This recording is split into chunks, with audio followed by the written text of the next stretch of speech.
Hola José, ¿qué tal? Hola Dani, ¿todo bien? ¿Qué tal tú?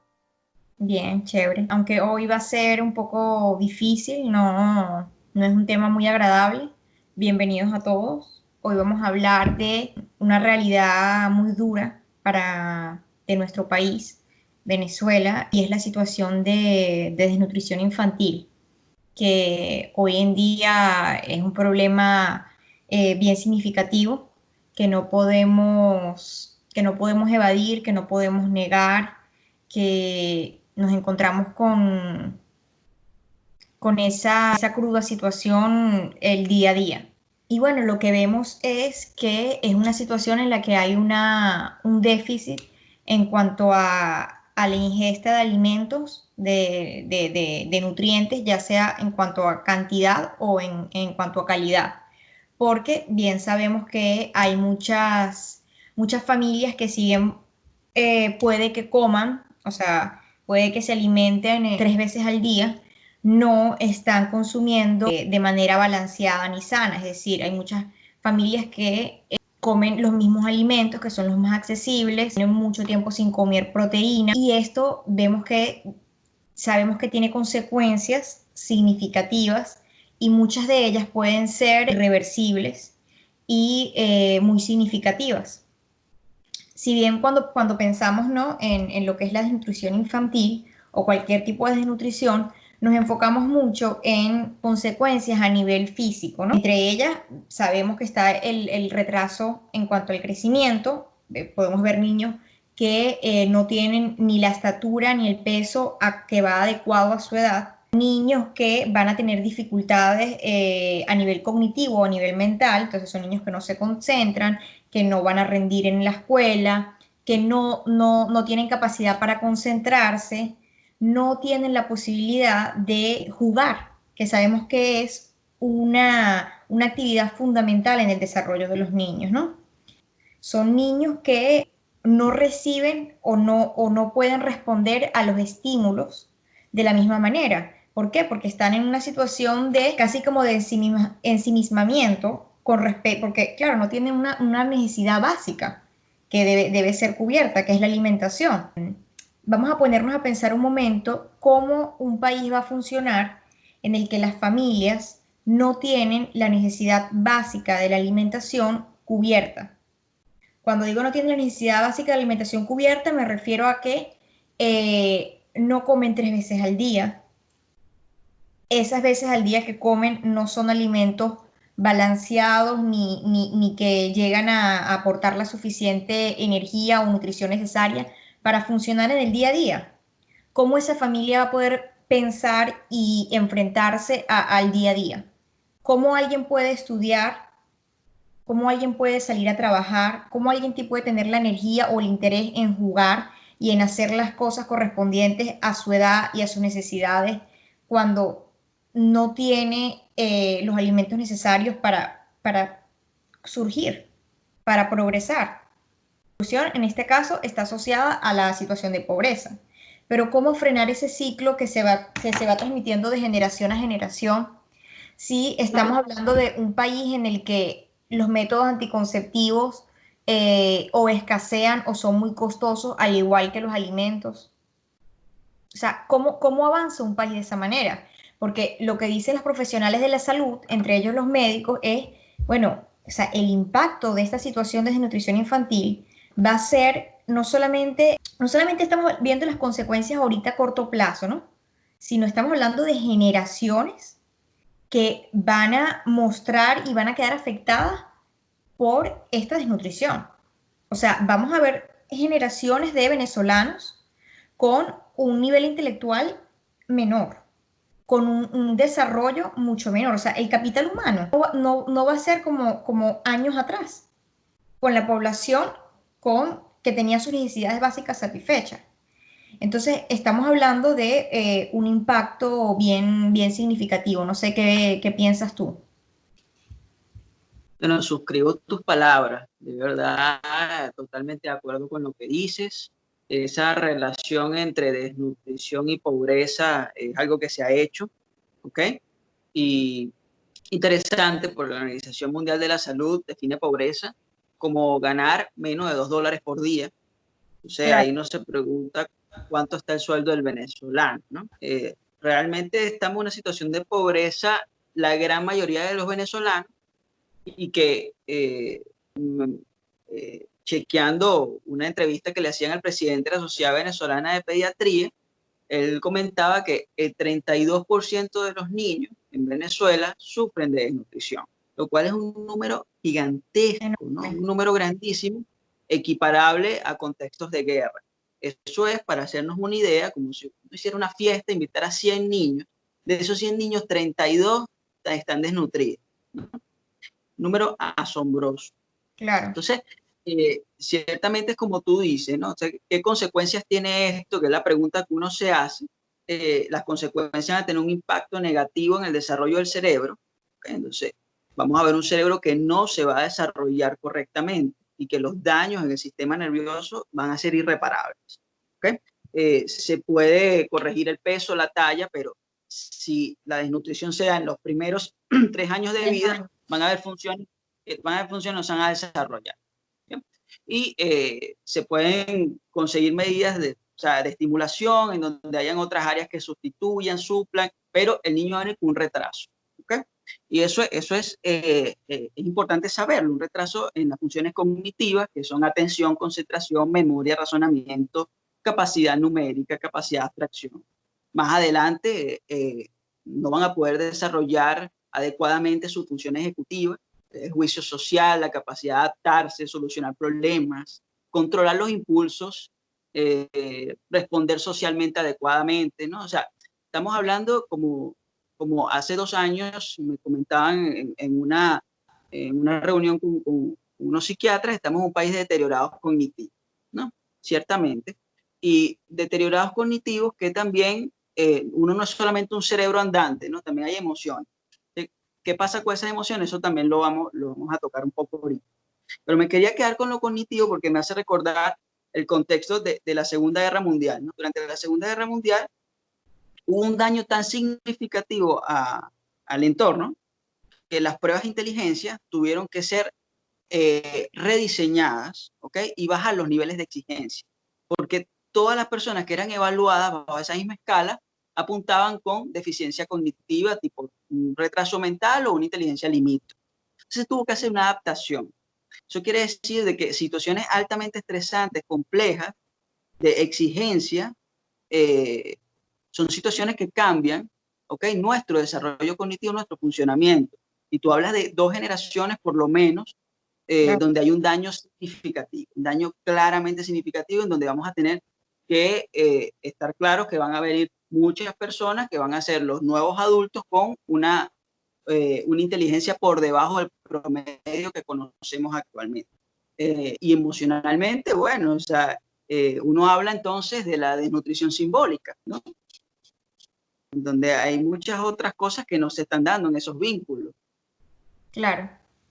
Bueno, pero también antes de entrar a la desnutrición emocional o psicológica, también hay que considerar que estamos hablando como que también del mejor panorama, porque también está el panorama que también es una realidad, que es que otra de las consecuencias de la desnutrición infantil es la muerte. Y lo estamos viendo también, ¿no? O sea, hay cantidad de niños que están muriendo por desnutrición. Y es muy lamentable porque esto es algo que se puede prevenir, o sea, que se puede frenar, no es algo que no tiene cura, digámoslo así. Y que me hace recordar algo, desnutrición no solamente el niño caquéxico, ¿no? El niño flaco así que, oye, se le ve la piel y el hueso, no. Hay niños con un peso normal que están desnutridos, porque están siendo alimentados con cosas que no generan nutrientes, ¿no? O sea, con arroz solo, pasta Claro sola. que no se come, ¿no? Una disminución de la ingesta, sino no solamente es la cantidad, sino también es la calidad. ¿Con qué están siendo alimentados? Como tú estás diciendo, ¿no? El sueldo mínimo, lo que se considera cuando una persona es pobre, ¿no? ¿Cuánto es el sueldo mínimo en Venezuela? ¿Qué se puede comprar con ese sueldo mínimo? Imagínate el caso, por ejemplo, de una familia que tenga que decidir, o sea, tengo que comprar comida para mi familia, no tengo suficiente, pero también mi hijo, por ejemplo, padece de epilepsia. y tengo que comprarle los medicamentos, ¿cómo hace esa persona? ¿Acudir al hospital? ¿Para qué? Si no le pueden dar respuesta. O sea, ellos no pueden responderle, mira, aquí están los medicamentos, este es el tratamiento. No. Entonces, ¿qué le puedes decir a unos padres que están en esa situación? ¿Cómo va a ser la relación de esos padres con esos niños? Paciente, con amor, con cercanía, con tolerancia a la frustración, dando un buen modelo a seguir.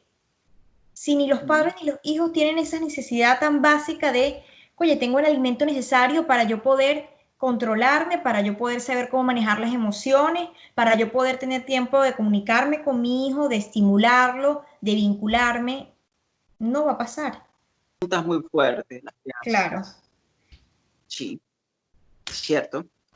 Y entre esas preguntas yo agrego otra que es, ¿qué pasa en la mente de un niño que siente hambre y esa hambre no puede ser saciada? ¿No?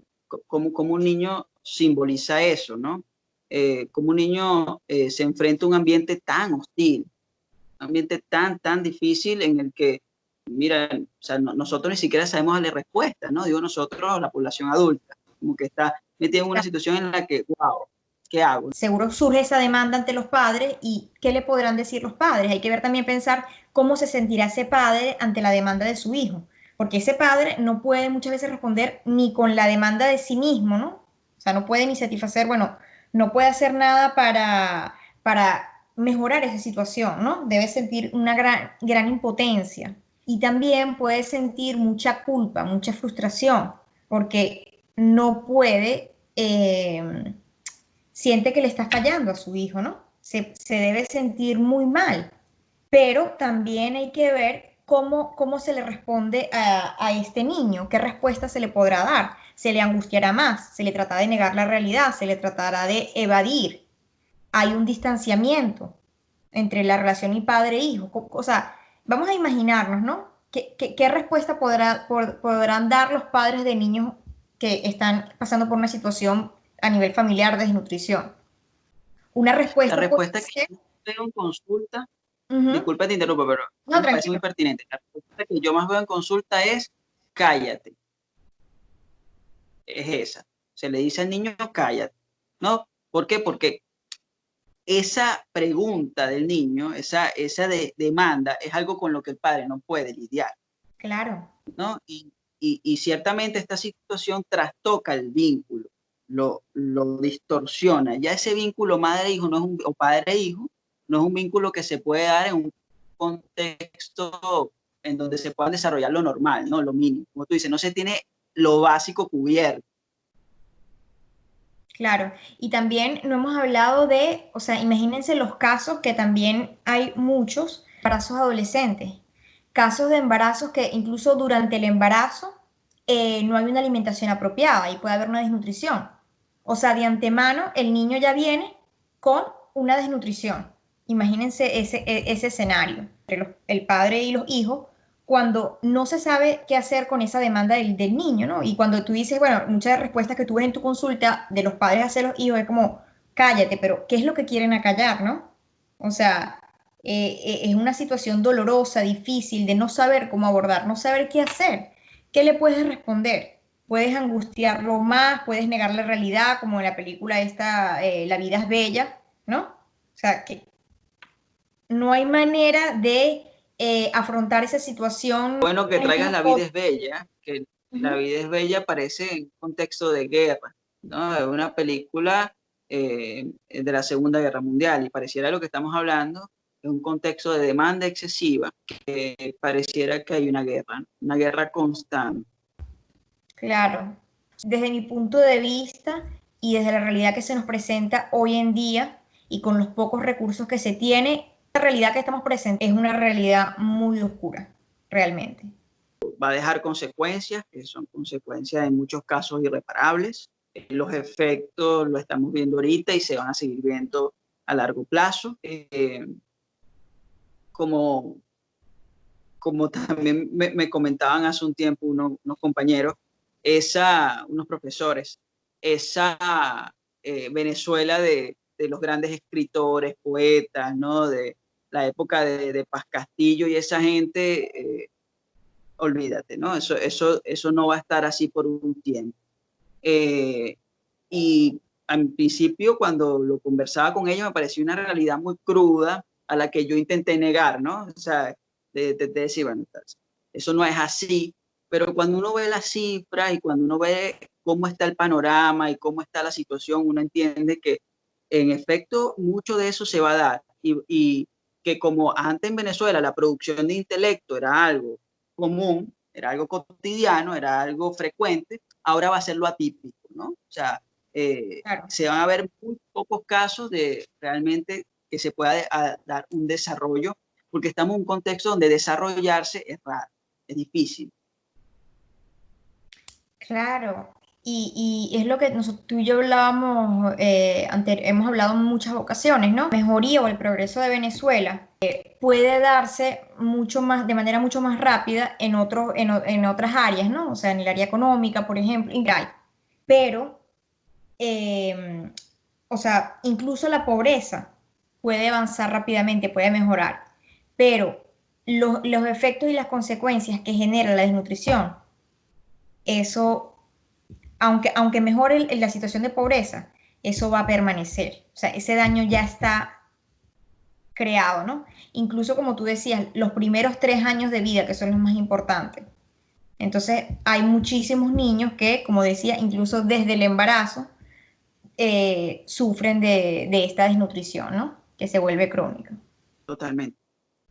Bueno, no sé si quieres agregar algo más antes de pasar que tenemos pendiente. No, me gustaría que lo leyeras. Es algo bastante bueno, bastante interesante, también duro, pero, pero bueno, es importante escucharlo. Bueno, entonces yo voy a proceder a leerles un escrito corto que realizó un pediatra venezolano acerca de lo difícil que es ejercer la profesión de pediatría en este momento de crisis generalizada en Venezuela.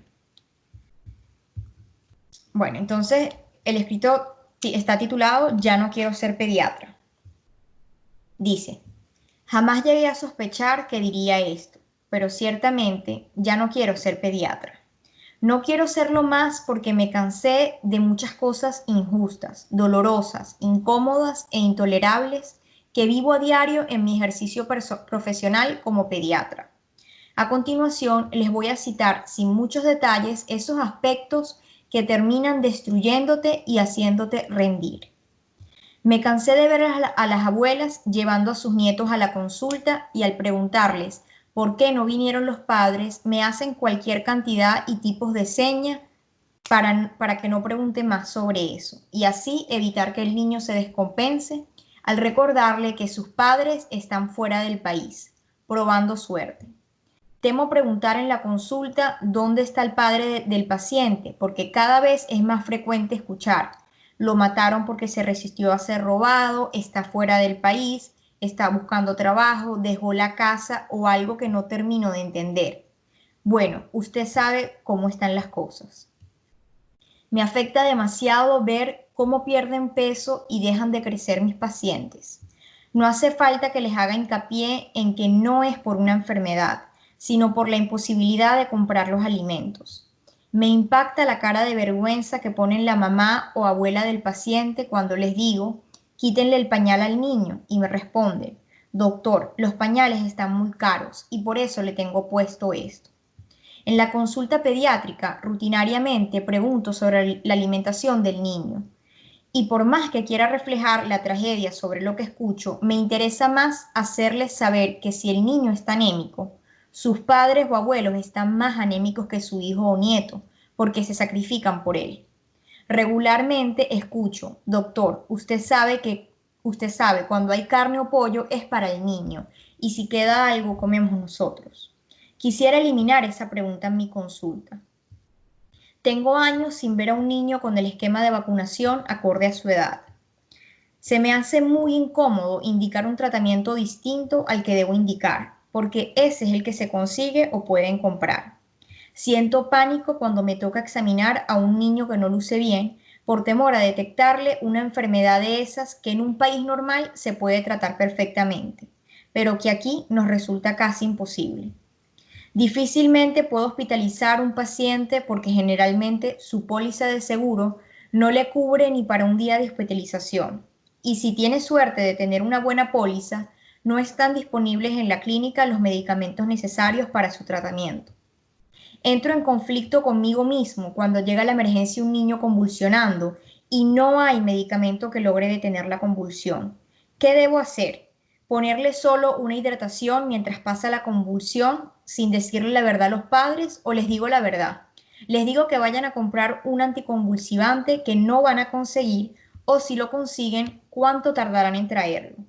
No logro conciliar el sueño porque a menudo retumban en mis oídos el llanto y los gritos de esos niños que me piden algo que calme su intenso dolor. Y pocas veces logro ofrecerles algo más que mi consuelo. Nadie se imagina cómo me siento cuando sin tener otra opción tengo que dejar hospitalizado a un niño que de antemano sé que no podré tratar adecuadamente porque no están disponibles los recursos diagnósticos ni terapéuticos para atenderlo adecuadamente. ¿Saben cuántas veces al día debo entregarle a los padres de un niño una orden de estudio para tomografía, resonancia magnética o exámenes de sangre? Y luego verlos llegar de regreso horas más tarde, cabizbajos, porque no consiguieron dónde hacerlos o no les alcanzaba el dinero para procesarlos. Jamás se me habían muerto tantos pacientes en la emergencia como ha ocurrido en estos 2 últimos años. Y lo más grave es que las causas de esas muertes eran perfectamente tratables. Pero cuando ocurre en niños desnutridos y sin opciones adecuadas de tratamiento, es poco lo que podemos hacer. Les aseguro que no les he contado ni la mitad de las verdades que les puedo contar. La única mentira que les he escrito está en el título. Ya no quiero ser pediatra. Ahora es cuando más quiero serlo. Ahora es cuando más nos necesita el país. Trabajemos todos con mucha fuerza y vocación por el país que nos merecemos. Sigue generándome lo mismo que me generó la primera vez que lo leí, que es tristeza. Es un escrito muy triste, en donde te da la otra cara, ¿no? Que es la cara del profesional que atiende esos casos tan duros. Pues tiene una visión como del médico como alguien infranqueable, ¿no? Alguien allí que no se inmuta, que no siente, en algunos casos alguien hasta que goza con la situación. Pero hay un ser humano, ¿no? Así como también hay detrás de la consulta de nosotros, ese psicólogo se va y muchas veces sufre, ¿no? Por lo que escucha. Entonces, un escrito muy duro y habla del dolor del profesional. Claro, creo que es una buena manera de cerrar y en realidad lo que conversamos hoy. Y bueno, es lamentable, es un tema triste, pero es parte de la realidad, de nuestra Sí, realidad. sí, nos gustaría, no sé, cerrar con otra óptica, incluso dar una solución, pero no se tiene, ¿no? Y lo importante es dar un cambio, me parece, porque mientras sigue este sistema, va a seguir. Se hable de la realidad, se genere reflexión al respecto y bueno, también mostrar que a pesar de lo doloroso y duro de esta realidad, seguimos trabajando y echando con lo que se puede, como tú dices también. Necesitamos un cambio mayor, pero bueno, Bueno, lo dejamos hasta aquí por hoy. lo dejamos hasta aquí. Nos vemos.